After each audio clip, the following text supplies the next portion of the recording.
الكريم أما بعد فأعوذ بالله من الشيطان الرجيم بسم الله الرحمن الرحيم وعن ابن عباس قال قال رسول الله صلى الله عليه وسلم من كان له فرطان من أمتي أدخله الله بها الجنة فقالت عائشة فمن كان له فرط من أمتك قال ومن كان له فرط يا موفقه تو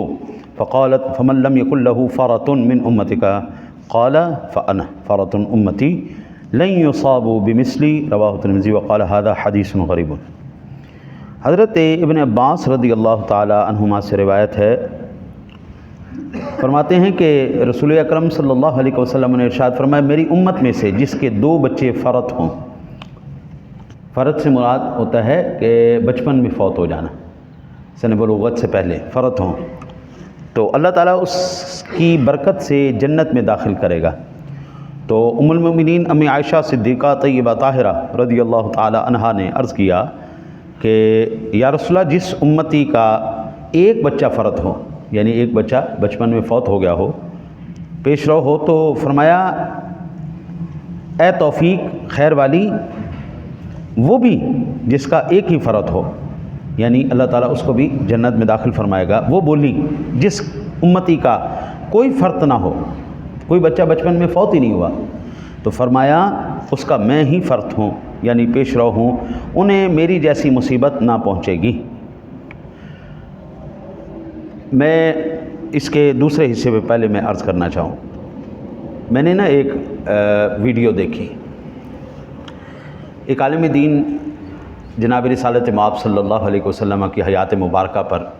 بیان کر رہے تھے، تو ایک بچہ بیٹھا ہوا 10-11 سال کا بڑے ذوق سے سن رہا ہے، جس وقت اس نے حضور نبی اکرم صلی اللہ علیہ وسلم کا وصال بیان کیا نا جی، وہ بڑا خوش ہو گیا، بچہ بڑا خوش ہو گیا، جس وقت اس نے حضور کا ذکر سنا بڑا خوش ہو گیا کہ اب میں بھی حضور سے ملوں گا۔ لیکن جب آخر میں انہوں نے بیان کیا نا کہ حضور جناب رسالت مآب صلی اللہ علیہ وسلم کا وصال ہو چکا ہے، تو قبلہ زندگی میں نے کسی کو اس درد اور کرب کے ساتھ روتے ہوئے نہیں دیکھا جس طرح وہ بچہ رو رہا تھا۔ اس حدیث پاک کا پہلا حصہ تو جس کے دو بچے فوت ہو جائیں وہ بھی جنتی، اماں جی نے پوچھا جس کا ایک ہو، فرمایا وہ بھی جنتی، اور فرمایا عرض کی یا رسول اللہ کہ اگر کسی کا کوئی نہ ہو، فرمایا میری مصیبت کم ہے،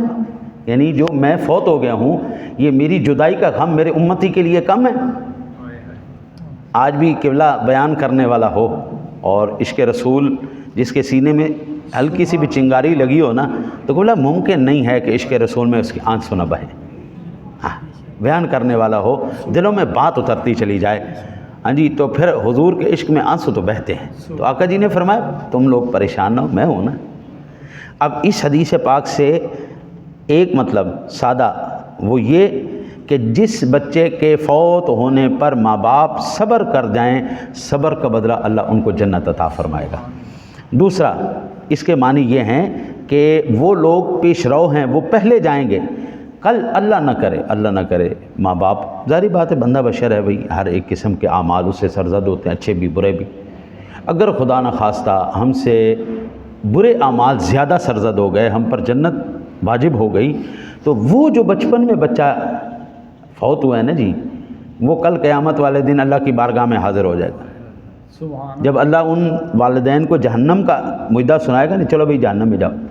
تو بچہ جا کے عرض کرے گا مولا دنیا میں تو میں ان کے ساتھ نہیں رہا، تو آج بھی تو ان کو میرے ساتھ نہیں رہنے دیتا ہے جی، تو یا اللہ اگر یہ جہنم میں جائیں گے تو میں بھی ساتھ ہی جہنم میں جاؤں گا۔ تو حضور نے فرمایا اللہ کی رحمت جوش مارے گی، فیصلے تو اسی کے ہیں نا جی، ہاں جی، وہ جنتی بنا دے وہ جہنم بھی بنا دے، اللہ کا فیصلہ ہے، اس میں تو کسی کو کوئی جو ہے نا جی مسئلہ نہیں ہے، اللہ کے فیصلے۔ اللہ ارشاد فرمائے اچھا چل ٹھیک ہے یار جھگڑ نہیں مجھ سے،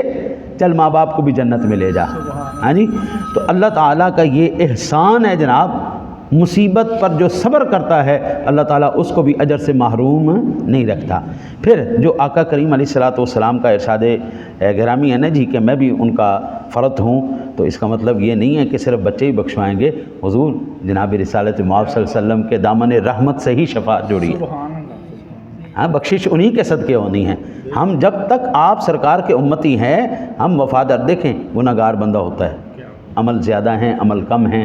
پرہیزگاری زیادہ ہے پرہیزگاری کم ہے، عبادات کم ہیں زیادہ ہیں، یہ معاملات چلتے رہتے ہیں۔ یہ معاملات ہم گناہ بھی کرتے ہیں، اسے معافی بھی مانگتے ہیں، لیکن دامن رحمت مصطفیٰ صلی اللہ علیہ وسلم اس کی نسبت بڑی کمال ہے۔ سبحان اللہ، سبحان حضرت جی آپ نے شفاعت کے بارے میں تو سنا ہے، شفاعت نیک لوگوں کے لیے نہیں ہے، شفاعت اولیاء اللہ کے لیے نہیں ہے،